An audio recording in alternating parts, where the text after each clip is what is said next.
May 9th, 2016. I did not get to play teacher today. I had continued to run a fever, still have a fever, taking lots of medicine, laying in bed.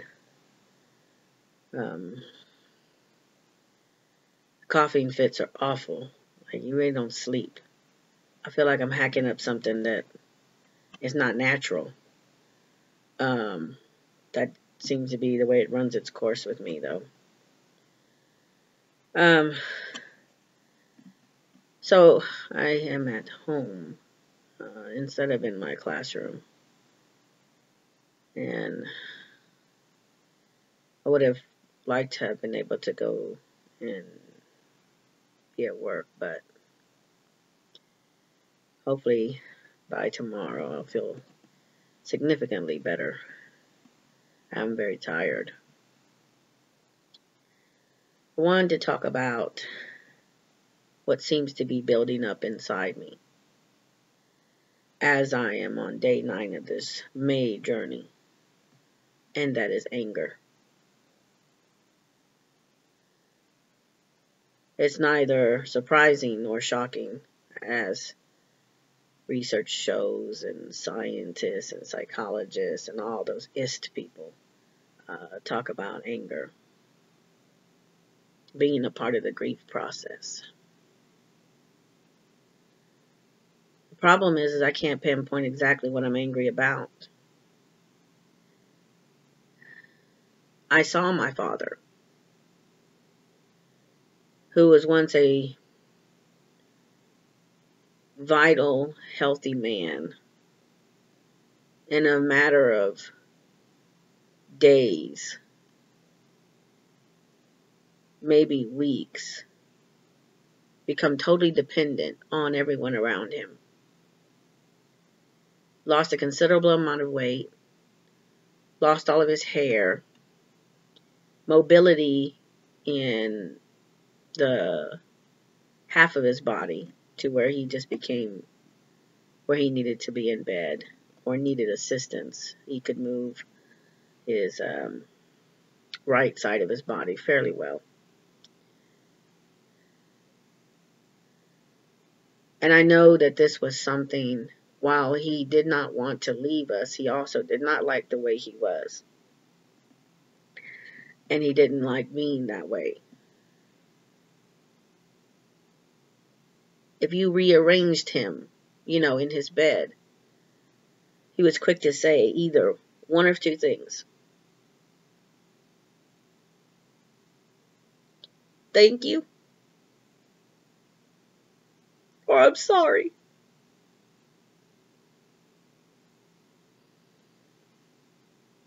Part of him felt like he was getting what he deserved. More like that reap what you sow mentality. And so he felt like he needed to apologize to us for us having to care for him.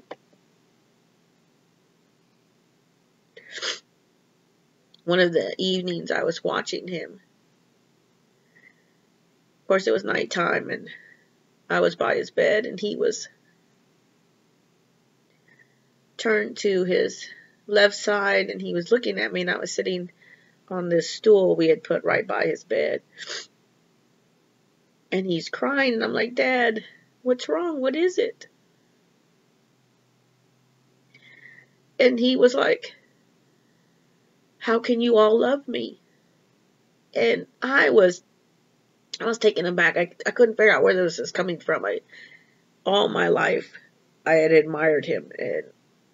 And I was like, Dad, what are you talking about? You're our father. You're our dad. Of course we love you. Of course, we're going to rally to you. This is why Jesus gave you so many kids.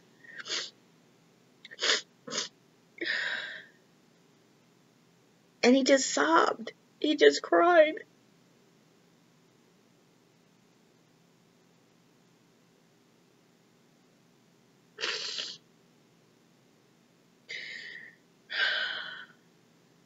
It was like he must have somewhere in his mind, and I'm only inferring, this is not anything that he actually said, that he was unlovable or something, or he didn't deserve the care that his children were giving him.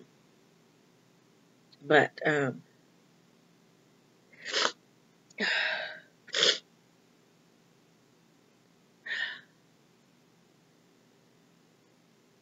I'm angry that we didn't get more time. Originally, we were told 1 to 2 years. And we got 3 months and some days. And then there's the other side. If he had lived that long, how would it have been for him? What would it have done to him? My sister was saying she was grateful it was quick. And I could see that. I can understand that, being who my father was and what kind of man he was all his life. I can understand why she was grateful for his sake that it was quick.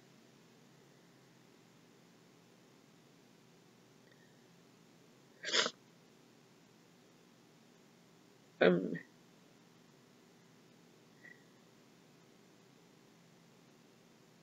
lost and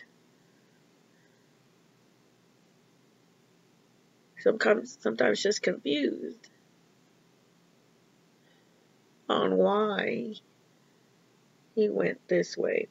And I'm not saying that anybody is different or better than another. I'm talking about specifically my personal life and my father.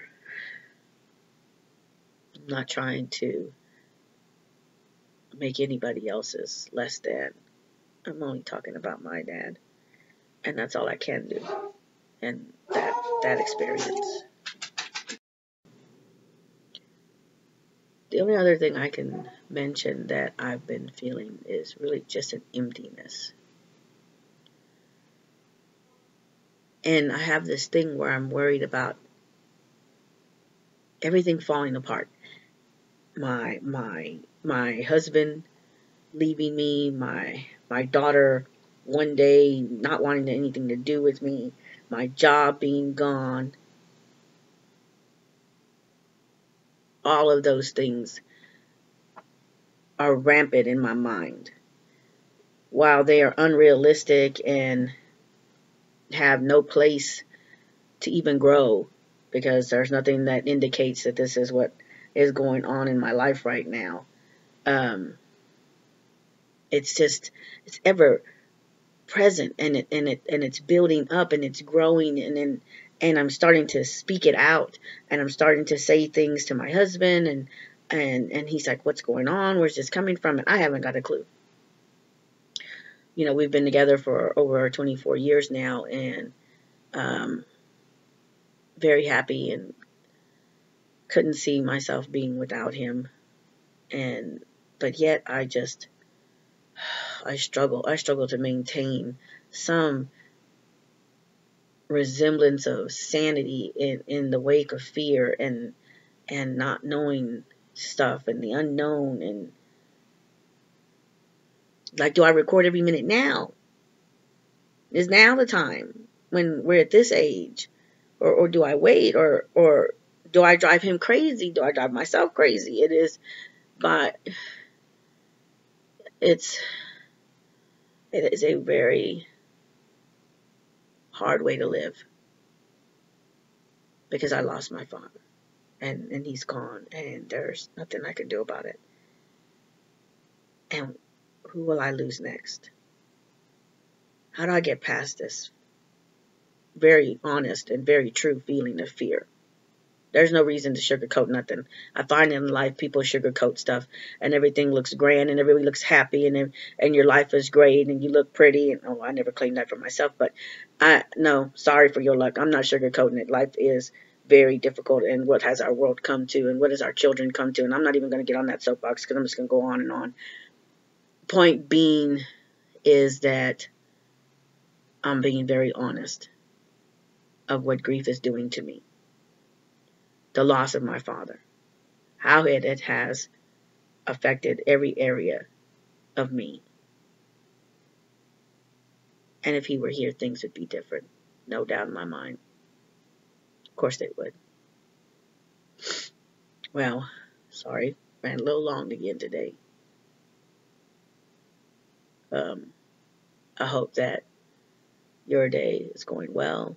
And if you are grieving for someone, that you get a little further ahead each day. Be blessed. Seek our Lord Jesus if you don't already know him, people. I'm glad to say that my dad did.